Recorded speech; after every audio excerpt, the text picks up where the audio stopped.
పేరు? నా పేరు కిరణ్ కుమార్. కిరణ్ కుమార్ గారు, ఇప్పుడు రాబోయే ఏపీ ఎలక్షన్స్లో ఏ పార్టీ వస్తుంది అనుకుంటున్నారు మీరు? వైసీపీ. ఎందుకు వైసీపీ? జగన్మోహన్ రెడ్డి గారు మాకు చాలా మేలు చేసినారు పేదవాళ్ళకి.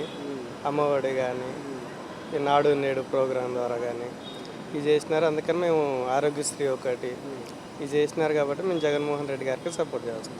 అంటే ఏమంటున్నారు అంటే జగన్మోహన్ రెడ్డి గారు సంక్షేమం చేశారు కానీ అభివృద్ధి చేయలేదని చెప్పేసి అంటున్నారు. అభివృద్ధి కూడా అవుతుంది. ఏంటంటే ఆయన తక్కువ టైం ఉంది, దాంతో ఇంకా కాలేదు. 4 సంవత్సరాలు చంద్రబాబు నాయుడు గారు చేసిన వాళ్ళే కాలేదు, అది ఇంకా అభివృద్ధి. ఇది మొత్తం ఈయన కూడా ఒక 10 years ఉంటే కంప్లీట్ అవుతుంది. అంటే ఇప్పుడు బీజేపీ, జనసేన, టీడీపీ పొత్తుతో వస్తుంది కదా, ఈసారి ఎలక్షన్స్ కొంచెం పోటీ ఎక్కువ ఉండే అవకాశం ఉందంటారా? పోటీ అయితే టఫ్గానే ఉంటుంది. ఎంత టఫ్గా ఉన్నా కానీ జగన్మోహన్ రెడ్డి గారే గెలుస్తారు. అంటే సొంత చెల్లెలు సపరేట్ పార్టీ పెట్టడం వెనుక ఏమన్నా వేరే రాజకీయం ఏదైనా ఉందంటారా, లేకపోతే కావాలని చేస్తున్నారంటారా? అలా రాజకీయం అయితే ఉంది, ఈ కావాలని చేసేది ఇదంతా. అయినా కానీ జగన్మోహన్ రెడ్డి గారే గెలుస్తారు.